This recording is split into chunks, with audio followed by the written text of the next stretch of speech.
So today we found out some huge news on some things coming to Title Update 12 and Season 4. If you guys haven't been paying attention to the state of the game, this week we had our first state of the game in over a month. So what we're going to be talking about is exactly what they brought up, and I'm going to tell you a lot of you guys have been asking for a lot of these features. Now the first item they got into was the optimization table. If you play Division 1 like me, then you already know what I'm talking about. So they are going to be bringing the optimization table to the Division 2 with a couple different features. Now you will be able to fully max out every attribute on high end, on green gear, and even exotics. Now this is going to cost you a different resource that we didn't have before, but you will be able to farm this in Title Update 12. There are 4 different types of resources you'll need to optimize your item. The first one being item type destruction. So say if you wanted to fully optimize a pistol, well, you would need to deconstruct pistols to get this material. The next one is the control point landmark materials. You can earn these from completing control points in the LZ, landmarks in the DZ. Faction materials, these can be found from enemies from various factions. The amount of materials that drop also scales directly with the difficulty. And the last item is project materials. These materials are gained from completing daily and weekly projects, PvE and PvP. Weekly projects will give you substantially more materials than daily projects. Now the really cool thing is all optimization materials can be also made separately through the crafting bench with standard crafting materials. Blueprints for these materials may be found by completing high alert control points and by completing certain projects. Now the really cool thing is all optimization materials can be also made separately through the crafting bench with standard crafting materials. Blueprints for these materials may be found by completing high alert control points and by completing certain projects.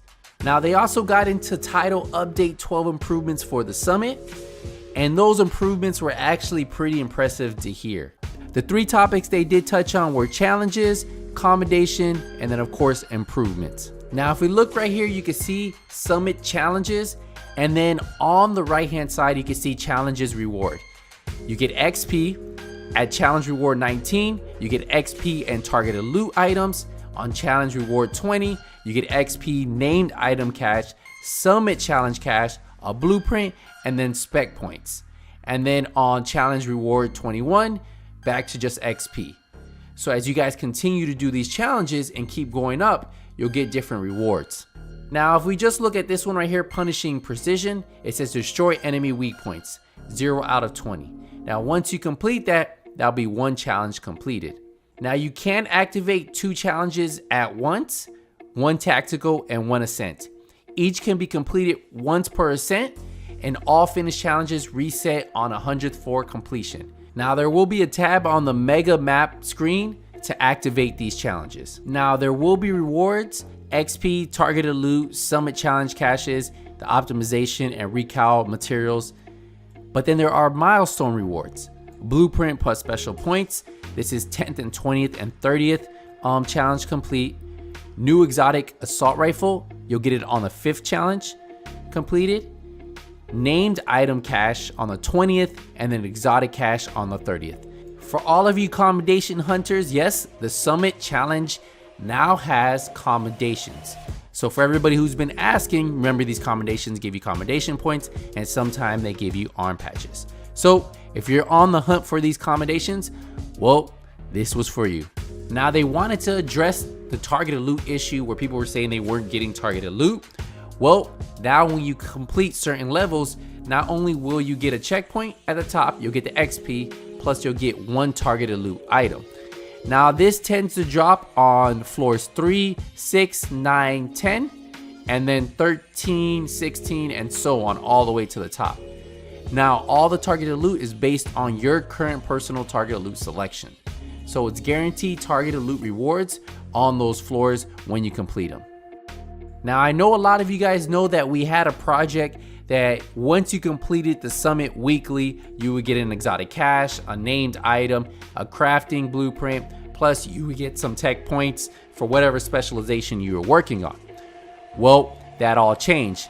Now all you have to do is complete 30 floors and you'll be rewarded that item. So no longer do you have to fully complete the summit to get this exotic cash, a name item, and these rewards.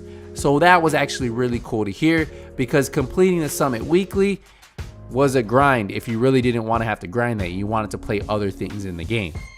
Now, they did mention they are adding a new directive. Now, this is called Ragers. Killing an enemy fills the rage meter of nearby hostiles. Rage depletes over time. A full rage meter makes an enemy enraged, which grants overheal. Killing an enraged enemy removes all rage from nearby hostiles. An empty rage meter makes an enraged enemy return to normal. So another really cool directive. If you guys are all about that, well, they added that. Now, they did mention some more changes to the summit.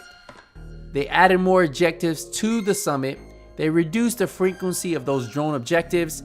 They slightly increased the chance of rogue encounters on legendary. They reduced the cooldown between possible rogue encounters. And then that 10th directive that I talked to you guys about, Ragers, now replaces special ammo and missions and open world. Now, a super cool feature is the drone cooldown when you pick it up. If you drop your turret or you throw it in an area that you don't want it and you pick it up right away, there won't be a cooldown. Now, if you have it down for a short period of time, when you pick it up, the cooldown will be shorter. Now, if you look at this example right here, the turret was down for a little bit, so when we pick it up, the cooldown was about 6 seconds or 8 seconds. Now, when we do it right here, look how quick we pick it up, and the cooldown is what, like 2 seconds or maybe 1 second. So a big difference between the cooldown, the longer you leave it down, which is really, really cool. Now, if you're into cosmetics, well, you'll probably love this. You now can show your mask at all times. The mask on your gear, not just a mask that you pick up off the ground, but say you want to show off the hunter's muzzle. Well, you can select always show mask and turn it on, and this is how your character will always look. A lot of people have been asking this for a long time, and I was really surprised that they threw this in, but it's actually pretty cool to see them do. Now, if you look right here, you can see the guy on the left, and he has it on. So that's how your character will look. They also added a filter option for all of your offensive, defensive, and utility mods. Now, one thing they brought up were global event vendors. If you guys don't remember Division 1, well, in Division 1, we could spend our points on global event vendors for specific gear items that we want. Now, going forward, you'll be able to use those stars at those vendors to buy whatever season is during that global event. So that is actually really cool, and I'm glad to see them do in Division 2. And the final thing they got into was the Bighorn. They raised the mag size from 30 to 40 to help it perform better as an assault rifle. So I can't wait to get one in my hands and test this out. I'm gonna wrap up the video here because that is everything they mentioned. Hopefully you guys enjoyed this. If you guys want to see more, don't forget to hit the subscribe button. I will see you guys in the next Division 2 video, but until then, nothing but skills out.